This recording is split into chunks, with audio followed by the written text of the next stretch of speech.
আসসালামু আলাইকুম, কেমন আছেন সবাই? আজ ছোট একটা ব্লগ নিয়ে হাজির হলাম।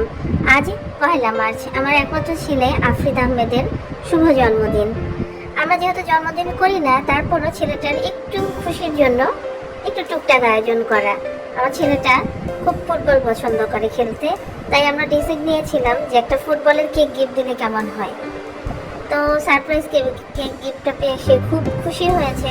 ওর খুশি যেহেতু আমাদের খুশি। এই তো কেকের পার্সেলটা চলে এসেছে, আমি এটা খুলছি। আমি পুরোপুরি এটা আপনাদের দেখাচ্ছি।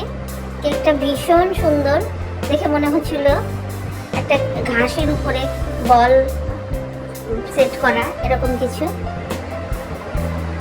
ডিজাইনটা খুবই সুন্দর ছিল এবং ইউনিক ডিজাইন ছিল, খুবই ভালো লাগছিল। আমার ছেলে আফরিদ কেক কাটছে, আমি বললাম কেকটা কেটে দাও।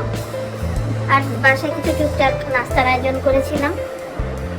নুডলস ছিল, সিঙ্গারা ছিল, চকলেট রোল ছিল, নিমকি ছিল। এরপর আমি কেকটা পিস করলাম, পিস করে ওর ফ্রেন্ডের জন্য দিয়ে দিলাম আর আমাদের বাসার জন্য। আর বাইরে থেকে ফ্রাইড রাইস, চিকেন ফ্রাই আর ড্রিঙ্কস এনেছিলাম। যেহেতু ঘরে কিছু করবো না, এই জন্যই বাইরে থেকে আনা হয়েছিল। তো আজ এই পর্যন্তই, আবার দেখা হবে আবার নতুন কোনো ভিডিওতে। সেই পর্যন্ত আপনারা সবাই ভালো থাকেন, সুস্থ থাকেন আর আমার ছেলেটার জন্য দোয়া করবেন। আল্লাহ হাফেজ।